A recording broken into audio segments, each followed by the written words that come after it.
特朗普带着17家美国顶尖商业巨头踏上中国，这场大国接触其实正直接决定着我们新加坡人的饭碗和生活成本。很多人觉得中美博弈是神仙打架，跟我们普通老百姓没关系，只要躲得远就行。但当英伟达、苹果这些巨头的高管坐在谈判桌前时，他们讨论的供应链走向正掐着新加坡经济的命脉，甚至决定了你我公司明年的招聘名额，还有你每个月要还的祖屋房贷利息。今天我们客观来梳理一下，这次中美谈话释放的重大信号，为什么会成为新加坡实打实的生存红利？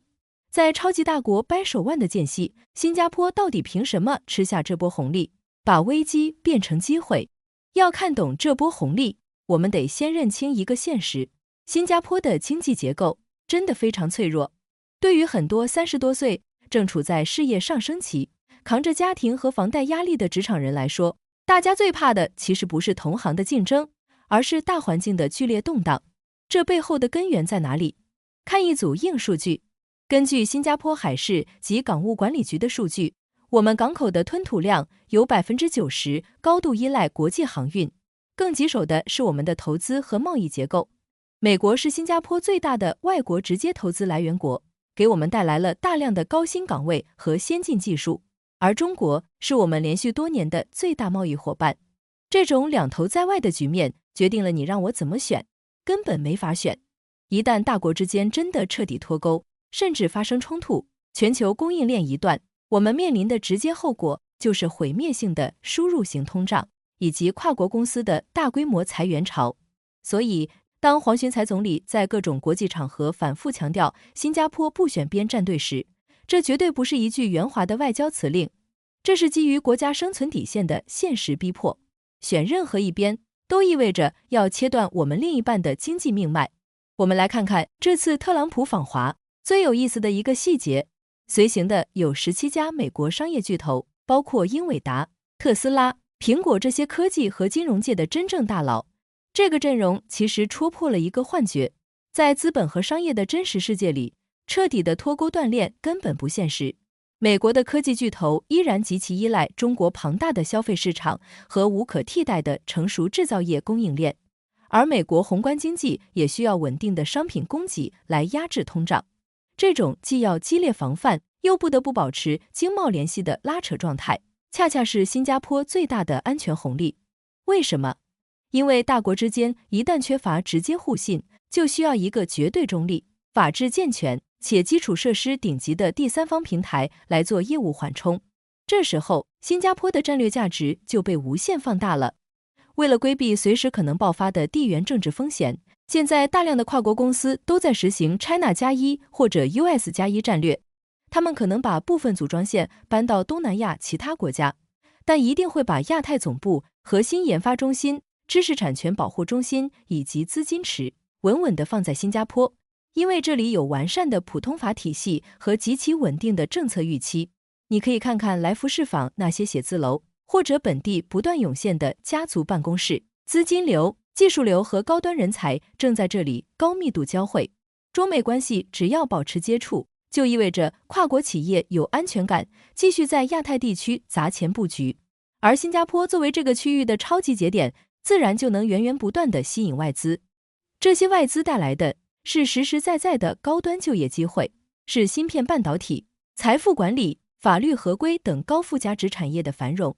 大国在谈判桌上达成默契，溢出的庞大商业需求就成了填满新加坡人饭碗的真金白银。很多人对不选边站有个误解，以为就是躺平，当个透明人，什么都不干，看大国脸色吃饭。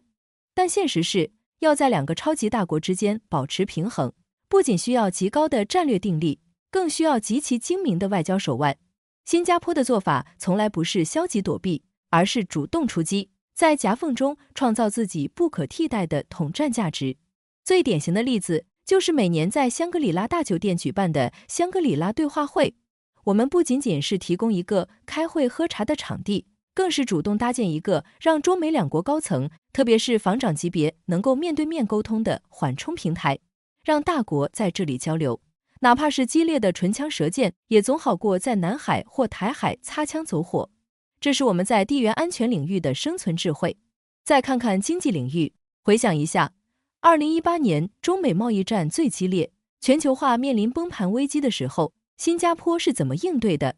我们没有跟着任何一方起舞，也没有在一旁瑟瑟发抖，而是转身去全力推动 RCEP， 也就是区域全面经济伙伴关系协定的落地。这就是新加坡的硬核生存逻辑。当双边关系出现危机，随时可能断裂的时候，我们就用多边主义的网，把大家重新绑定在一起。通过签署密集的自由贸易协定，新加坡把自己深深地嵌入到了全球贸易的底层架构里。别人要建墙，我们就拼命建群、修桥。在大国博弈的巨浪中，新加坡始终坚持国家利益优先的现实主义。我们硬是把选边站的致命压力转化成了多边合作的巨大机遇。这种在风眼中心主动作为的能力，才是我们能稳稳接住这波生存红利，保障国民安居乐业的真正底气。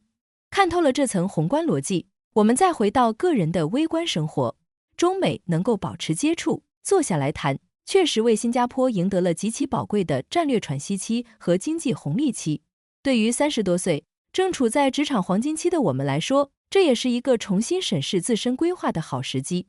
你所在的行业，比如金融科技、供应链管理，或者是高端制造，是否刚好在承接这波跨国企业区域布局的红利？你的岗位技能能不能接住外资中转带来的业务升级？在评论区聊聊，你最近在工作中有没有感受到外资动向或者供应链重组带来的具体变化？我们一起客观探讨。